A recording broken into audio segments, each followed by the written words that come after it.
तेरी हिम्मत उस लड़ाई से जानी जाएगी और तेरी किस्मत तेरी पढ़ाई से जानी जाएगी। इट मीन्स हर इंसान की किस्मत उसकी पढ़ाई से लिखी जाती है, उसका नसीब, उसका फ्यूचर उसकी पढ़ाई से लिखा जाता है। हम अपने इस चैनल पर, जिसका नाम है मिशन कामयाबी जीत से जीत तक, एक छोटा सा कंसेप्ट लाए हैं अर्थ की एटमॉस्फेयर के बारे में। दोस्तों, हम डेली एक दो वीडियो ला रहे हैं सो दैट आप आने वाले टाइम में एक कलेक्शन ऑफ वीडियोस देख सको, सारे टॉपिक्स के ऊपर वीडियोस देख सको। स्टार्टिंग में हम वो टॉपिक ला रहे हैं जो एग्जाम के फेवरेट टॉपिक्स होते हैं, जिनसे एग्जामिनर मोस्टली टाइम क्वेश्चंस देता है। चाहे एनडीए के एग्जाम की बात की जाए, एसएससी सीजीएल या सीपीओ एग्जाम की बात की जाए, बैंकिंग की बात की जाए, रेलवे या डिफेंस स्टेट एग्जाम्स की बात की जाए, एनटीएससी की बात की जाए। आज हम एक छोटा सा टॉपिक लेकर आए हैं जिस टॉपिक का नाम है लेयर्स ऑफ अर्थ। इस टॉपिक का क्या नाम है भाई? Layers of earth atmosphere. Layers of earth atmosphere. अगर आप ये डायग्राम देख पा रहे होंगे तो इसमें लिखा होगा ट्रोपोस्फियर, स्ट्रेटोस्फियर, मेजोस्फियर, थर्मोस्फियर और एक्सोस्फियर। तो देखना दोस्तों, सबसे नीचे वाला लेयर है उसको कहलाती है ट्रोपोस्फियर। क्या कहलाती है? ट्रोपोस्फियर। इसके बाद जो लेयर, ट्रोपोस्फियर की हाइट 10 से 18 किलोमीटर तक होती है, 10 से 18 किलोमीटर तक। इसके बाद जो लेयर आती है वो कहलाती है स्ट्रेटोस्फियर। स्ट्रेटोस्फियर, इसकी जो हाइट है ग्राउंड लेवल से वो 50 किलोमीटर नियर बाय, 45 से 50 किलोमीटर। इसके बाद जो थर्ड लेयर है वो कहलाती है मीजोस्फियर। मीजोस्फियर, इसकी हाइट है नियरली 95 टू 100 किलोमीटर। उसके बाद जो फोर्थ लेयर आती है थर्मोस्फियर। कौन सी लेयर?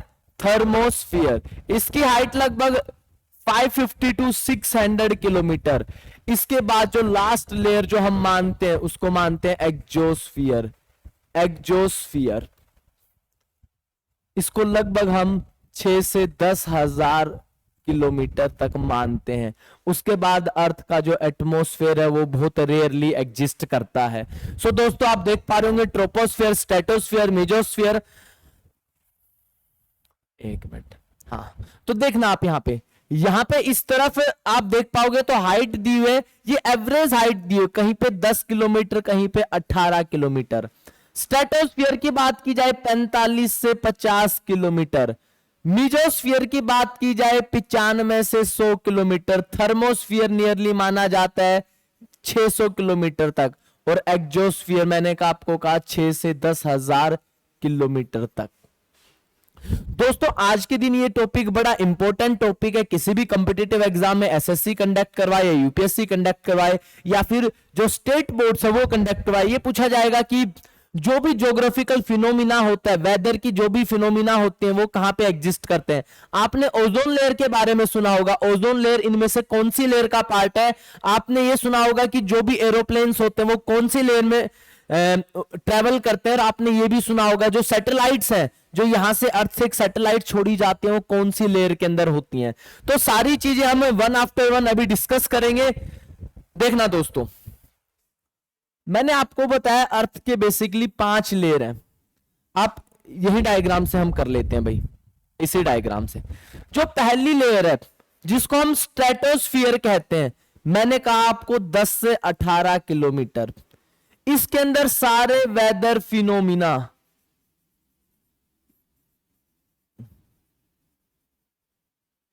वेदर फिनोमिना जैसे cloud formation, jet stream, cloud burst. It means यहां पे अब अर्थ से, यहां पे जमीन से लेकर ऊपर की तरफ जाएंगे, अगर क्लाउड बन रहे हैं, क्लाउड ब्रस्ट हो रहा है, इट मींस टेम्परेचर कहीं ना कहीं डाउन हो रहा है। क्योंकि क्लाउड्स फॉर्मेशन कहां पे होगा? जहां पे कंडेंसेशन होगा। कंडेंसेशन कहां होगा? जहां पे टेम्परेचर लो होगा। देखना दोस्तों, सामने देखना, एक बार की बात है, मैं दुबई गया हुआ था, हालांकि ये झूठ है, लेकिन आप टॉपिक को समझो। दुबई गया हुआ था और दुबई में आपको पता है सबसे इंपॉर्टेंट, सबसे मेन एक बिल्डिंग जिसका क्या नाम है? बुर्ज खलीफा। बुर्ज खलीफा। देखना दोस्तों, एक बार मैं दुबई घूमने गया हुआ था, कोरोना की बात थी, मैंने आपको ऑलरेडी बता दिया, हालांकि ये झूठ बात है लेकिन इसको सच मानकर चलो क्योंकि आने वाले टाइम में जाएंगे। आपको पता है टेम्परेचर देखने के लिए थर्मोमीटर का यूज किया जाता है, तो थर्मोमीटर से यहां का टेम्परेचर जब चेक किया गया, आपको पता है बुर्ज खलीफा की हाइट कितनी है, लगभग 800 से 850 मीटर। जब नीचे टेम्परेचर चेक किया तब टेम्परेचर आया 27 डिग्री सेल्सियस, और जब ऊपर टॉप पे जाके टेम्परेचर चेक किया, ये आया 21.5 या 8 डिग्री सेल्सियस। इट मींस ऊपर से नीचे की तरफ जब हम गए, नहीं नीचे से ऊपर की तरफ गए, इट मींस नीचे से जब हम ऊपर की तरफ गए तो टेम्परेचर क्या हुआ, टेम्परेचर डाउन हुआ, टेम्परेचर डिक्रीज हुआ नियरली 800। देखो नेक्स्ट वाले पेज पे आप समझना, यहां पे देखना कि जब नीचे से ऊपर की तरफ गए लगभग कितना 800 मीटर, 800 से 850 मीटर, टेम्परेचर कितना डाउन गया, टेम्परेचर डाउन गया नियरली 4 to 5 डिग्री सेल्सियस। बात की जाए 5.2 डिग्री सेल्सियस, 5.2 डिग्री सेल्सियस। तो नियरली 850 मीटर ऊपर जाने से टेम्परेचर के अंदर कितना फॉल आ रहा है, टेम्परेचर के अंदर नियरली 5 डिग्री सेल्सियस का डाउनफॉल आ रहा है।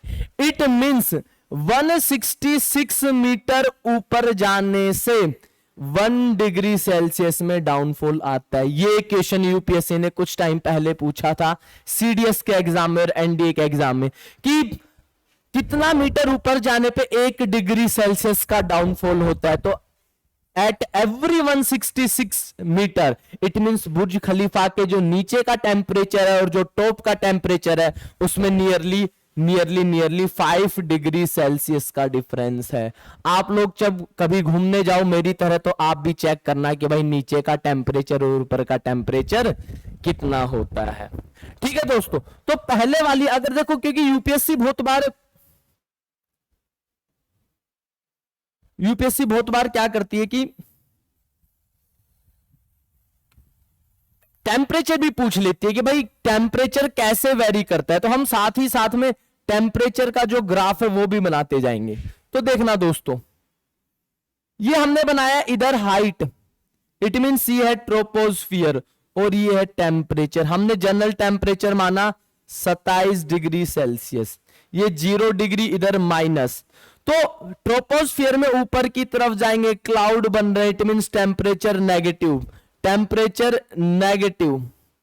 ठीक है भाई, उसके बाद देखो स्ट्रेटोस्फियर, उसके बाद क्या है स्ट्रेटोस्फियर। स्ट्रेटोस्फियर की एक खास बात क्या है, यहां पे एरोप्लेन उड़ते हैं भाई, एरोप्लेन उड़ते हैं। अब आपने देखा हो एरोप्लेन वहीं पे उड़ सकते हैं जहां पे एटमॉस्फेयर या फिर बिल्कुल जो आसपास का इन्वायरमेंट है वो क्लीन रहे। इन्वायरमेंट क्लीन कब रहेगा, जो मॉलिक्यूल्स एक दूसरे से काफी दूर रहे, इट मींस मॉलिक्यूल्स के अंदर हाई काइनेटिक एनर्जी हो। आपने देखा होगा गर्मी के वक्त के अंदर क्या हम बड़ा दूर तक देख पाते हैं, लेकिन सर्दी के वक्त में हम देखेंगे कि 2 घर या 3 घर छोड़ के भी हम नहीं देख सकते। क्यों? क्योंकि टेम्परेचर डाउन होता है, जो मॉलिक्यूल्स होते हैं उनके अंदर लो काइनेटिक एनर्जी होती है, कंडेंसेशन। तो अगर एरोप्लेन स्ट्रेटोस्फीयर में उड़ रहे हैं, अगर एरोप्लेन स्ट्रेटोस्फीयर में उड़ रहे हैं तो पायलट दूर तक बिल्कुल क्लीन देख पा रहा है। अगर देख पा रहा है तो वहां पे क्या है, टेम्परेचर ज्यादा है। टेम्परेचर राइज हुआ है तभी तो मॉलिक्यूल्स एक दूसरे से ज्यादा दूर है, उनके अंदर काइनेटिक एनर्जी है, इट मींस वहां पे टेम्परेचर क्या हुआ है। अगर ट्रोपोस्फियर से स्ट्रेटोस्फियर जाएंगे तो टेम्परेचर क्या करेगा, राइज करेगा। क्यों करेगा, अब हम पढ़ते हैं। इसी स्ट्रेटोस्फियर के अंदर एक लेयर एग्जिस्ट करती है जिसका नाम है ओजोन लेयर। इसके अंदर कौन सी लेयर एग्जिस्ट करती है, ओजोन लेयर। ये ओजोन लेयर क्या करती है, जो सन से यूवी रेज, अल्ट्रावायलेट रेज आती है जो हार्मफुल होती है ह्यूमन बीइंग के लिए या फिर लिविंग ऑर्गेनिजम्स के लिए, उनको ये एब्जॉर्ब कर लेती है। देखना दोस्तों, यहां पे एक लेयर होती है जिसको कहते हैं ओजोन लेयर। ये ओजोन लेयर क्या करती है, जो अल्ट्रावायलेट रेज आती है उनको एब्जॉर्ब कर लेती है, इसलिए जो ये इस लेयर के अंदर जब रेज एब्जॉर्ब हो जाती है तो यहां का टेम्परेचर क्या हो जाता है, हाई हो जाता है। इसी वजह से स्ट्रेटोस्फीयर का टेम्परेचर क्या होता है, हाई होता है। आप यहां पे देख पा रहे होंगे, मैंने अभी बताया कि टेम्परेचर यहां पे इंक्रीज होता है। ठीक है दोस्तों, इसके ऊपर है मीजोस्फीयर। मीजोस्फीयर में क्या होता है, बाहर से, अर्थ के एटमॉस्फेयर से बाहर से जो भी पार्टिकल्स अर्थ की तरफ आते हैं वो इस मीजोस्फीयर में आके टूट जाते हैं, बर्न हो जाते हैं। काफी बार ये पार्टिकल्स अर्थ की सरफेस तक भी पहुंचते हैं। आपने काफी बार सुना होगा रशिया के अंदर मेट्रोइड्स गिरे, वहां पे काफी सारे गड्ढे भी हो रखे हैं। तो मेट्रोइड जब धरती पे पहुंच जाते हैं तो क्या होता है, गड्ढे हो जाते हैं। आप ये देख पा रहे होंगे मेट्रोइड्स मोस्टली मेट्रोइड्स होते हैं वो मीजोस्फीयर तक ही आते हैं, अर्थ की एटमॉस्फेयर में, उसके बाद वहीं से वापस हो जाते हैं, वहीं पे जल जाते हैं। जो अर्थ एटमॉस्फेयर है, अर्थ एटमॉस्फेयर के अंदर अगर लोवेस्ट टेम्परेचर बात की जाए तो लोवेस्ट टेम्परेचर लगभग -100 डिग्री सेल्सियस कहां पे एग्जिस्ट करता है, मीजोस्फीयर के अंदर। -100 degree Celsius temperature, it means lowest temperature of earth atmosphere कहां पे, मीजोस्फीयर के अंदर। ये वाला मैप यूपीएससी ने पूछा था कुछ टाइम पहले, एसएससी ने भी पूछा था। तो मीजोस्फीयर के अंदर क्या होता है, मीजोस्फीयर के अंदर मेट्रोइड्स वगैरह होते हैं, सारे जल जाते हैं या फिर वहीं से रिटर्न हो जाते हैं। ठीक है दोस्तों, उसके बाद है थर्मोस्फीयर। थर्मो का मतलब आपको भी पता है, हीट। इसको आइनोस्फीयर भी कहते हैं, इसको आइनोस्फीयर भी कहते हैं। अगर आइनोस्फीयर कहते हैं तो यहां पे जो पार्टिकल्स हैं वो किस फॉर्म में एग्जिस्ट करते हैं, आइंस की फॉर्म में। और यहीं पे सैटेलाइट्स हैं, जो अर्थ से सैटेलाइट छोड़ी जाती हैं, जो अर्थ के चारों तरफ घूमती हैं, वो थर्मोस्फीयर का ही पार्ट होती हैं, क्योंकि थर्मोस्फीयर से वो अर्थ से सिग्नल्स कलेक्ट करती हैं। आइंस है तो आइंस सिग्नल्स कलेक्ट करते हैं और आइंस से ही सब सिग्नल्स हैं वो वापस अर्थ पर रिटर्न होते हैं। तो थर्मोस्फीयर को आइनोस्फीयर भी कहा जाता है, और नाम से ही पता है थर्मोस्फीयर, इट मींस हीट होगी। अगर हीट होगी तो टेम्परेचर विल राइज, तो टेम्परेचर क्या हो जाएगा, थर्मोस्फीयर के अंदर राइज हो जाएगा। ठीक है दोस्तों, थर्मोस्फीयर नियरली 600 से 700 किलोमीटर पे होता है। जो हम सैटेलाइट छोड़ते हैं वो लगभग 500 से 600 किलोमीटर, अर्थ की सरफेस से 500 से 600 किलोमीटर तक के डिस्टेंस पे रहती है। एक बार फिर से मेरे साथ रिवाइज करना, ट्रोपोस्फियर जिसमें सारे ज्योग्राफिकल फिनोमिना है, वेदर कंडीशन है, क्लाउड बर्स्ट है, जेट स्ट्रीम है, सारे यहां पे होते हैं। इसके बाद जस्ट ऊपर की तरफ जाएंगे तो ओजोन लेयर मिलेगी, स्ट्रेटोस्फियर का पार्ट होता है।